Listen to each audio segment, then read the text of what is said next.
گئے، عیسیٰ کی شریعت منسوخ ہو گئی، سورج بن کے طلوع ہو گئے، موسیٰ کی شریعت منسوخ ہو گئی، سورج بن کے طلوع ہو گئے، یحییٰ کی شریعت منسوخ ہو گئی، سورج بن کے طلوع ہو گئے، کلیم اللہ کی شریعت منسوخ ہو گئی، سورج بن کے طلوع ہو گئے، یحییٰ، یعقوب، یوسف، یونس کی شریعتیں منسوخ ہو گئی۔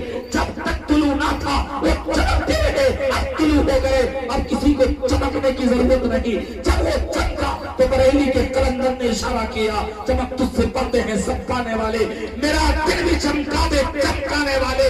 اب جب یہ سورج طلوع ہو گیا، ایسا طلوع ہوا کہ قرآن نے اس پر مہر لگا دی، وَلَٰكِن رسول اللہ وَخَاتَمَ النَّبِيِّينَ، اور یہ اس بات کی دلیل بن گئی کہ کل قیامت تک کوئی نبی اور رسول آنے والا نہیں ہے۔ جتنی شریعتیں چلنی تھی چل گئی، جتنی شریعتوں کا منسوخ ہونا تھا منسوخ ہو گئی۔ اب تک اگر کوئی شریعت قیامت تک چلے گی اور رائج رہے گی تو کسی اور کی شریعت نہیں، بلکہ ہمارے اور آپ کے نبی جناب محمد رسول اللہ کی شریعت چلتی ہے۔ اسی آیت شریفہ سے یہ بات واضح ہو گئی کہ جتنے انبیاء آئے ان تمام انبیاء کی نبوت پر جو نور رہا ہے وہ کسی اور کا نہیں، ہمارے اور آپ کے آقا جناب محمد رسول اللہ صلی اللہ تعالی علیہ وسلم کا۔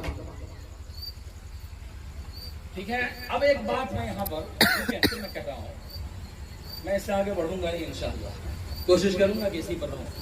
بند کر دیجیے۔ منی